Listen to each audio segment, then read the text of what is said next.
Bom dia! Queria começar a nossa aula de escola dominical com uma oração. Então vamos orar e logo vamos fazer uma recapitulação. Nosso Deus eterno Pai, obrigado por esse dia, obrigado que nós podemos estudar a Tua Palavra, mesmo estando tão longe uma da outra, Senhor. Nós pedimos pelas senhoras da nossa aula, cada uma em sua casa, pedimos que o Senhor esteja dando a cada uma paz no lar. Nós pedimos que o Senhor esteja usando esse tempo na vida de cada um para nos trazer mais perto de Ti. Nós também pedimos que podemos ser um bom testemunho por Ti no nosso lar e que nós possamos usar esse tempo para nos chegar mais próximos aos que estão na nossa casa. Nós Te agradecemos por tudo que o Senhor tem feito e nós agradecemos por aquilo que o Senhor quer nos ensinar. Em nome de Jesus, amém. Então, vamos fazer uma breve recapitulação. Nós falamos, então, da criação, que Deus fez tudo do nada. Nós falamos sobre como Deus criou o Jardim do Éden, um belo jardim para Adão e Eva, as primeiras pessoas, morarem. E se isso fosse o fim dessa história, seria perfeito, mas não foi. E nós falamos sobre a tentação, como Adão e Eva escutaram a voz do tentador e queriam ser mais além daquilo que Deus já tinha feito eles serem. E comeram da árvore do conhecimento do bem e do mal e assim sabiam o que era bom e o que era mal, em vez de só aceitar aquilo que Deus falava que era bom e o que era mal. Então, nós vemos em Gênesis 3:20 que Adão chamou o nome da esposa Eva, que nisso nós vemos em Gênesis 3:20 e chamou Adão o nome de sua mulher Eva, porquanto era a mãe de todos os viventes. E fez o Senhor Deus a Adão e a sua mulher túnicas de peles e os vestiu. Então disse o Senhor Deus: Eis que o homem é como um de nós, sabendo o bem e o mal. Ora, para que não estenda a sua mão e tome também da árvore da vida e coma e viva eternamente. O Senhor Deus, pois, o lançou fora do jardim do Éden, para lavrar a terra de que fora tomado. E havendo lançado fora o homem, pôs querubins ao oriente do jardim do Éden, e uma espada inflamada que andava ao redor para guardar o caminho da árvore da vida. Nós vemos aqui que Adão e Eva já tinham comido da árvore do conhecimento do bem e do mal, e para não ficarem presos na sua decisão que tinham feito, Deus tirou eles do jardim para não comerem da árvore da vida, porque a árvore da vida faria eles viver eternamente. Então isso foi uma grande misericórdia de Deus. Deus tirou eles essa oportunidade, porque sem isso, se eles tivessem comido, então não teria um jeito para ter a redenção, né? E Deus já tinha um plano para isso, né? Então, Deus lançou-os fora do jardim, mas antes disso, fez um sacrifício, fez roupas para Adão e Eva e assim ensinou-os como manter o contato com Deus, como ficar em comunhão com Deus, agora no novo status deles como pecadores. Fora do jardim, eles também teriam as mesmas responsabilidades de antes, de lavrar a terra, de cuidar dos animais, porém agora teriam mais dificuldades. E nós vemos na história deles que tiveram muitos filhos, né? Eu acho que muitas pessoas acham que Adão e Eva só tiveram 3 filhos, né? Caim, Abel e Sete, mas na verdade teriam que ter tido muitos e muitos filhos. Esses só são os principais que são mencionados. Mas aqui nós vemos que Caim e Abel também foram ensinados de como ter a paz com Deus. E Caim tentou ter paz com Deus da maneira dele, né? E trouxe um sacrifício que Deus não gostou. E ficou com raiva de Deus porque Deus aceitou o sacrifício propício de Abel. Então ele comete o primeiro homicídio. E mesmo aqui, Deus tem tanta misericórdia de Caim, né?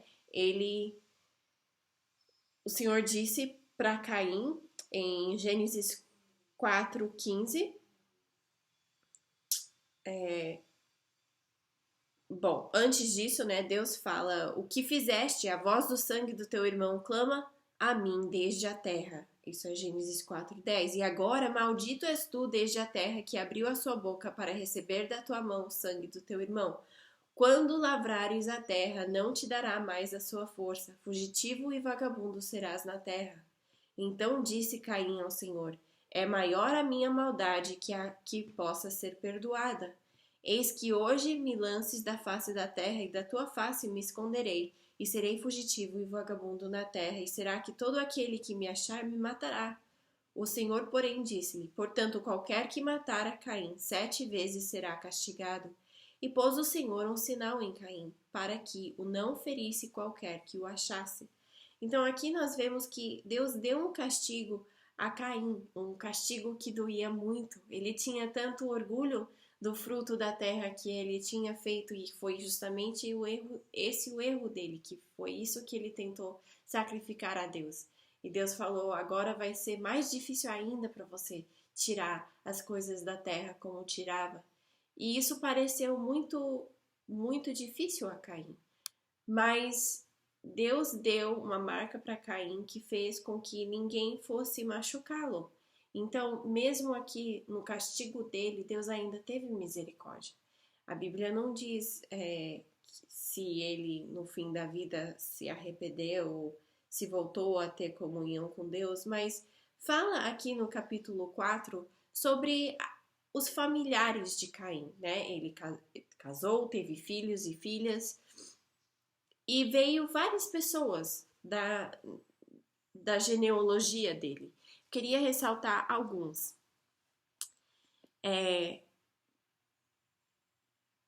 Teve o homem e deu à luz, Gênesis 4:17, e conheceu Caim, a sua mulher, e ela concebeu e deu à luz a Enoque, e ele edificou uma cidade e chamou o nome da cidade conforme o nome do seu filho, Enoque.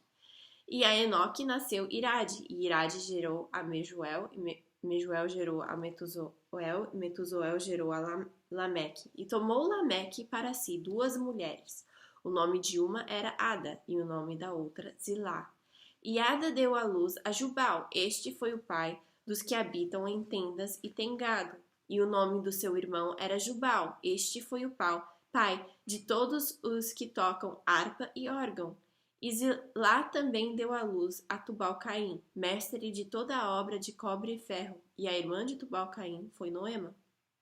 Então, aqui nós vemos que vem da família de Caim pessoas que trabalham com gado, pessoas que tocam instrumentos musicais e também pessoas que mestres, né, de cobre e ferro. E nós vemos que Deus abençoou Caim, a família, os descendentes dele. Eu queria lembrá-las que mesmo no pecado, mesmo na mais horrível situação, Deus tem misericórdia. E isso é um grande exemplo para nós também. E no fim de capítulo 4, então, nós vemos a promessa, né? E uma faísca de esperança para a família de Adão e Eva. Diz assim, versículo 25: e tornou Adão a conhecer a sua mulher, e ela deu à luz um filho, e chamou seu nome Sete, porque disse ela: Deus me deu outro filho em lugar de Abel, porquanto Caim o matou. E a Sete também nasceu um filho, e chamou seu nome Enos, porque se começou a invocar o nome do Senhor. Então agora já a população da terra estava muito maior, já tinha mais gente, né? E aqui nós vemos que começaram a procurar a Deus de novo. E então, no capítulo 5 de Gênesis, nós temos a genealogia de Sete, que era filho de Adão. Então, chegamos a capítulo 6, que fala sobre a corrupção geral do pessoal do mundo até aqui, né? Então, vamos ver Gênesis 6 diz assim, versículo 1. E aconteceu que, como os homens começaram a multiplicar-se sobre a face da terra e lhes nasceram filhas, fala sobre como ficou pior e pior e pior o mundo, né? E vamos para versículo 13. Então disse Deus a Noé: o fim de toda a carne é vindo perante a minha face, porque a terra está cheia de violência, e eis que os desfarei com a terra. Faze para ti uma arca de madeira de gofer, farás compartimentos na arca e a betumarás por dentro e por fora com betume. E desta maneira a farás, de 300 côvados o comprimento da área, e de 50 côvados a sua largura, e de 30 côvados a sua altura. O côvado tem mais ou menos 45 centímetros, então é um navio de grande porte, realmente a arca era muito grande mesmo. Farás na arca uma janela e de um côvado, e acabarás em cima, e a porta da arca porás ao seu lado. Far-lhe-ás andares, baixo, segundo e terceiro. Então tinha três níveis, né? Porque eis que eu trago um dilúvio de águas sobre a terra, para desfazer toda a carne em que há espírito de vida debaixo dos céus. Tudo o que há na terra expirará. Mas contigo estabelecerei a minha aliança, e entrarás na área, tu e teus filhos, tua mulher e as mulheres de teus filhos contigo. E de tudo que vive, de toda a carne, 2 de cada espécie farás entrar na arca, para os conservar vivos contigo. Macho e fêmea serão. Das aves conforme a sua espécie, e dos animais conforme a sua espécie, e de todo réptil da terra conforme a sua espécie, 2 de cada espécie virão a ti, para os conservar em vida. E leva contigo de toda a comida que se come, e ajunta-a para ti, e te será por mantimento a ti e a eles. Assim fez Noé, conforme a tudo o que Deus lhe mandou, assim o fez. Então aqui nós vemos que o mundo estava em um estado tão ruim que Deus decidiu destruir de vez, começar de novo, totalmente. Mas, mesmo nisso, Noé achou graça nos olhos de Deus.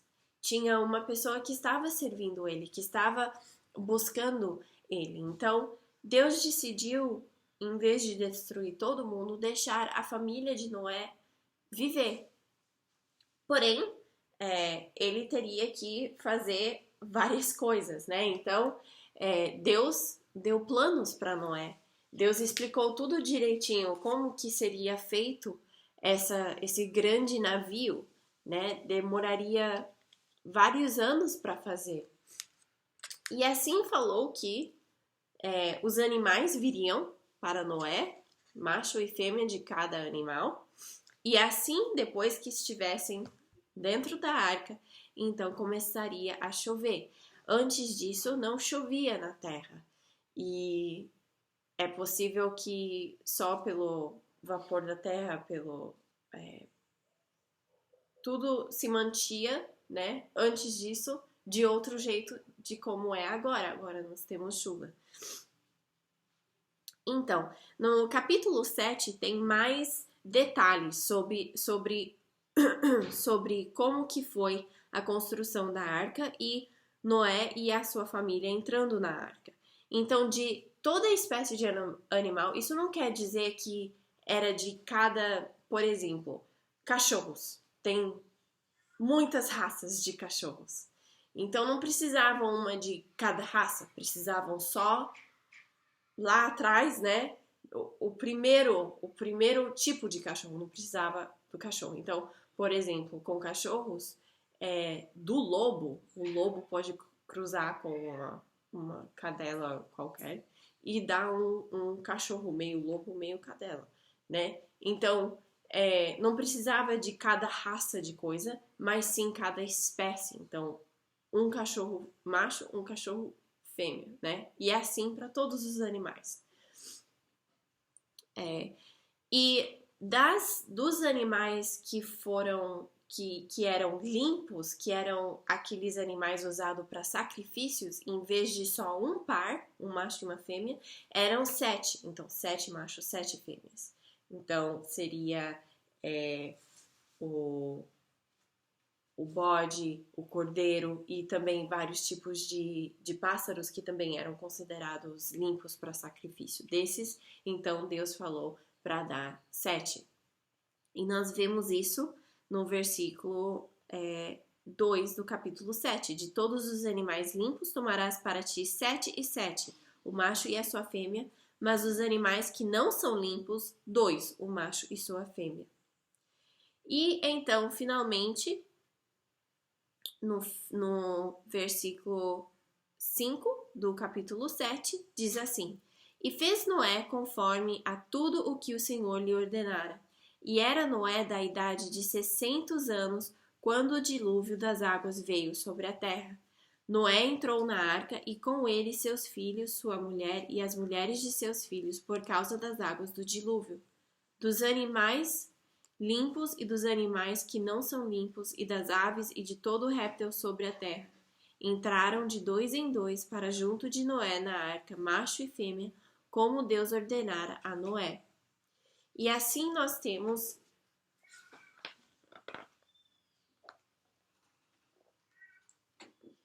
aqui o dilúvio, né? A arca aqui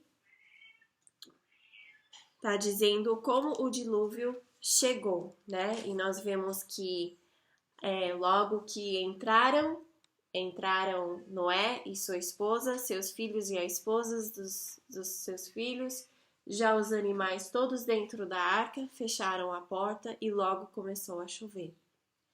E diz aqui na Bíblia algumas coisas muito, muito especiais.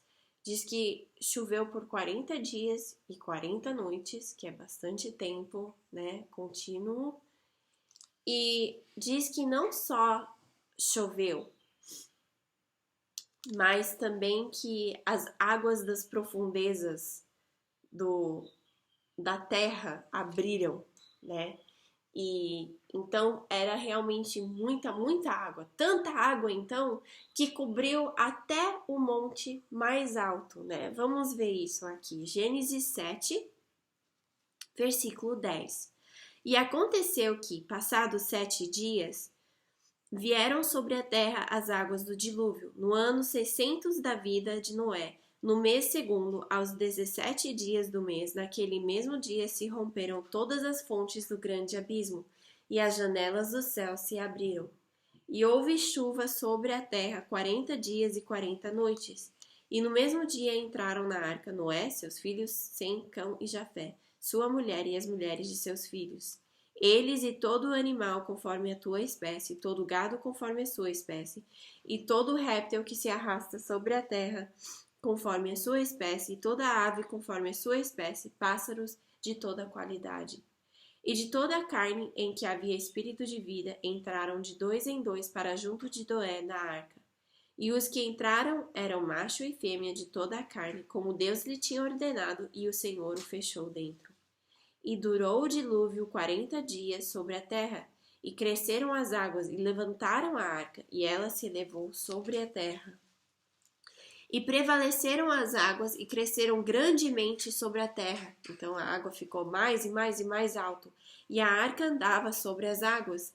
E as águas prevaleceram excessivamente sobre a terra, e todos os altos montes que havia debaixo de todo o céu foram cobertos. 15 côvados acima prevaleceram as águas, e os montes foram cobertos. Então tem o monte mais alto e mais 15 côvados, lembrando que um côvado é mais ou menos 45 centímetros, então tudo ficou coberto com água. E expirou toda a carne que se movia sobre a terra, tanto de ave como de gado, de feras e de todo réptil que se arrasta sobre a terra, e todo o homem. tudo o que tinha fôlego de espírito de vida em suas narinas, tudo o que havia em terra seca, morreu. Assim foi destruído todo o ser vivente que havia sobre a face da terra, desde o homem até o animal, até ao réptil e até a ave dos céus, e foram extintos da terra, e ficou somente Noé e os que com ele estavam na arca. E prevaleceram as águas sobre a terra 150 dias. Então nós vemos que eles ficaram na arca por um bom tempo. Primeiro foi 40 dias e 40 noites de chuva. Depois foi mais 150 dias esperando toda essa água baixar. E aí nós temos algo interessante. No fim de 150 dias, Noé solta um corvo que saiu indo e voltando até que as águas se secaram de sobre a terra. Então, o corvo ele come qualquer coisa. Então, ele se deu bem, né, com toda a destruição que estava fora. Mas Noé viu que ainda não estava bom. Então, ele soltou 7 dias depois uma pomba que não achou um bom lugar para viver ainda. Ainda tinha ainda estava tudo muito molhado. Então a pomba voltou. Então Noé esperou mais 7 dias e colocou a pomba de novo. E dessa vez não voltou. Na primeira vez que a pomba voltou, trouxe consigo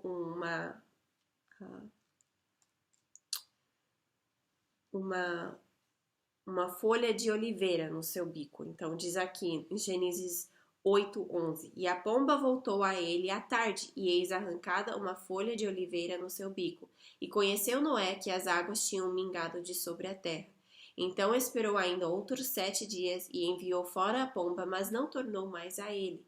E aconteceu que, no ano 601, no mês primeiro, no primeiro dia do mês, as águas se secaram de sobre a terra. Então Noé tirou a cobertura da arca, e olhou, e eis que a face da terra estava enxuta. E no segundo mês, aos 27 dias do mês, a terra estava seca. Então a família de Noé ficou vários meses dentro da arca, quase um ano. Foram muito tempo mesmo, né? E aí, quando sai da arca, Deus fala para Noé quando ele pode sair. Versículo 15. Então falou Deus a Noé, dizendo: sai da arca, tu com tua mulher e teus filhos e as mulheres de teus filhos, todo animal que está contigo, de toda carne de ave e de gado e de todo réptil que se arrasta sobre a terra, traze fora contigo, e povoem abundantemente a terra, e frutifiquem e se multipliquem sobre a terra. Então saiu Noé, a seus filhos e sua mulher e as mulheres de seus filhos com ele, todo animal, todo réptil, toda ave, tudo que se move sobre a terra, conforme as suas famílias, saiu para fora da arca. Então, aqui diz que todo animal, todo réptil, toda ave, tudo que se move, conforme as suas famílias. Então, talvez nesse tempo já tinham tido mais crias, né? Não sei, mas de qualquer jeito, finalmente chegou o dia que eles podiam sair da arca e todo mundo saiu. E a primeira coisa que Noé faz quando ele sai da arca é dar um sacrifício a Deus. Então lembra que ele tinha trazido mais animais de sacrifício e Deus abençoa Noé e ele usa esses animais justamente para fazer um sacrifício. Diz assim: e edificou Noé um altar ao Senhor, e tomou de todo o animal limpo e de toda a ave limpa, e ofereceu holocausto sobre o altar. E o Senhor sentiu o suave cheiro, e o Senhor disse em seu coração: não tornarei mais a amaldiçoar a terra por causa do homem, porque a imaginação do coração do homem é má desde a sua meninice. Nem tornarei mais a ferir todo o vivente como fiz. Enquanto a terra durar, sementeira e cega, e frio e calor, e verão e inverno, e dia e noite, não cessarão. Então, aqui Deus vê que Noé realmente louvava ele e que Noé realmente obedecia a ele. E aqui Deus faz uma decisão e assim vem uma promessa com mais responsabilidades, né? Nós vemos que aqui Noé recebeu várias diretrizes de Deus.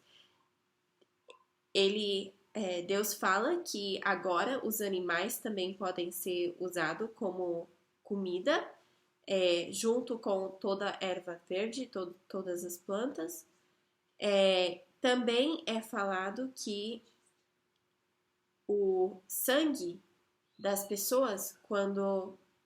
vamos ler, Gênesis 9, versículo 5. Certamente requererei o vosso sangue, o sangue das vossas vidas. Da mão de todo o animal o requererei, como também da mão do homem. E da mão do irmão de cada um requererei a vida do homem. Quem derramar o sangue do homem, pelo homem o seu sangue será derramado, porque Deus fez o homem conforme a sua imagem. Mas vós frutificai e multiplicai. Vós povoai abundantemente a terra e multiplicai-vos nela. E falou Deus a Noé e a seus filhos com ele, dizendo: E eu, eis que estabeleço a minha aliança convosco e com a vossa descendência depois de vós, e com toda a alma vivente que convosco está, de aves, de gado e de todo o animal da terra convosco, com todos que saíram da arca, até todo o animal da terra.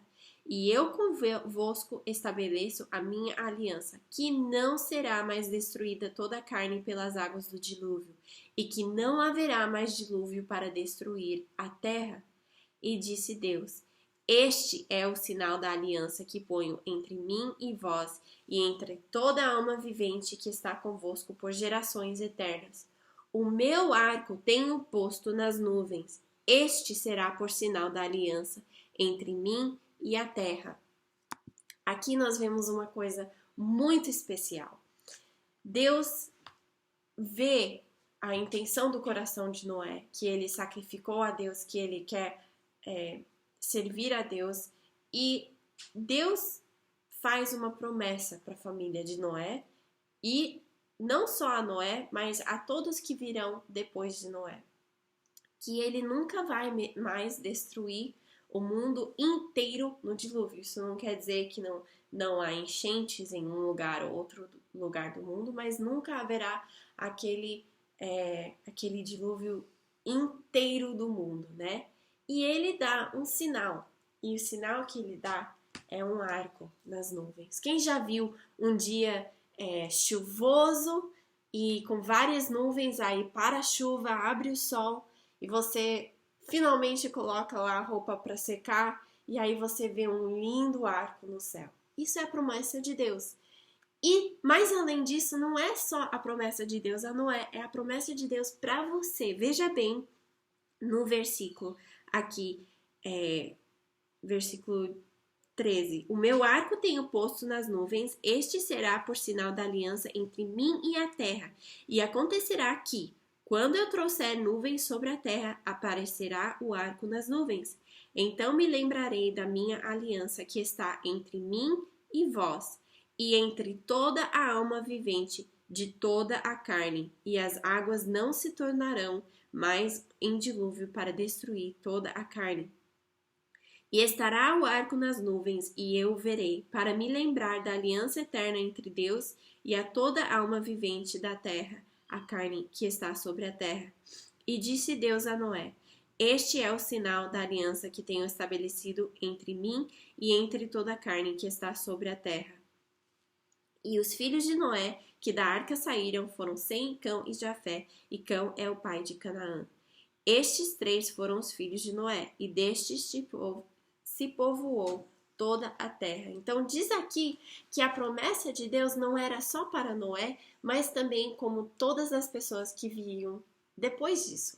Então nós também podemos nós podemos ver o arco no céu e lembrar da promessa de Deus, que Deus cuida de nós, que Deus nunca mais vai trazer um dilúvio mundial para destruir toda a terra. E pode ser um grande lembrete para nós da misericórdia de Deus, que mesmo nesse tempo tão difícil que Deus viu o pecado do homem e destruiu tudo menos uma família, que Deus ainda teve misericórdia, que Ele não vai fazer isso do mesmo jeito. E essa aliança, então, trouxe uma responsabilidade para Noé. Ele tinha essa responsabilidade de continuar a cuidar da terra, como Adão também teve essa responsabilidade, que tudo que se movia, ele podia comer, que a erva verde, todas as plantas, né, também podia comer. E aqui também ele teve uma lei dada, que homicídio tem agora um castigo, né? Mas também ele recebe a norma de frutificar e multiplicar e encher a terra, né? Então, o arco serve para nós como um grande lembrete. Eu acho que muitas pessoas, quando vejam coisas com o arco assim todo colorido, já pensam em outras coisas, mas ao longo da civilização, né, o arco tem significado muitas coisas, até recentemente. Não é só nos anos 70 foi usado para simbolizar as LGBT, né, mas também tem significado muitas outras coisas. Agora mesmo, nesse tempo de Covid-19, nos Estados Unidos, eles têm usado o arco para simbolizar. Muitas famílias pintaram o arco na sua janela de frente da casa como agradecimento a todos os médicos e enfermeiras. Também tem sido usado como um símbolo da paz, querendo paz mundial. E também, sim, como o símbolo da LGBT. Mas, aqui, na Bíblia, nós vemos o significado original e o significado melhor, né? E então, não fique com medo de usar o arco, de ver o arco quando você vê coisas todas coloridas, tão lindas, né? De ficar com medo de usar, porque não está usando. Não, usa isso. Quando a pessoa fala, mas você tem um arco? Sim, tenho, porque eu amo muito a história da promessa de Deus, né? Eu mesma tenho um guarda-chuva com todas essas cores. E muitas vezes as pessoas meio que olham com cara fechada para mim, às vezes falam alguma coisa e quando falam eu uso como oportunidade de falar, olha o que Deus fez. Deus fez todas as cores. Deus nos deu uma promessa incrível. E que jeito melhor do que usar todas as cores que Ele criou para nos lembrar da promessa que Ele fez. Que Ele fez para Noé, sim, mas também para nós. Que Ele nunca iria destruir a terra desse jeito de novo. E sim, que o nosso pecado tem julgamento, mas que também Ele tem misericórdia e tem um jeito para nós chegarmos no céu e viver com eles, como o Evangelho nos conta. Então, se você faz parte do nosso grupo de senhoras, então você vai ter recebido a sua nova capa de celular, que tem um arco aí, para vocês lembrarem com o versículo. E eu oro que seja de grande encorajamento nesse tempo difícil que todo mundo está em casa, que você lembra da esperança que Deus nos dá, que você seja encorajado pelas promessas de Deus e que procure ler mais a sua Bíblia e procure conhecer mais a Deus, mesmo nesse tempo tão difícil. Vamos orar. Nosso Deus eterno Pai, obrigado por esse dia, obrigado pela grande oportunidade que temos de conhecer o Senhor melhor.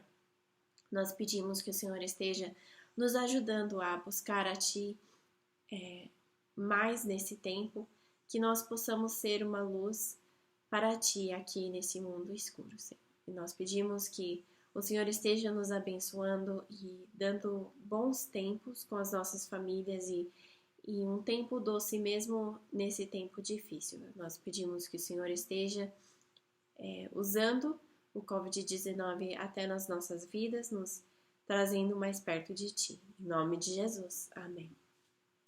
Então, até semana que vem.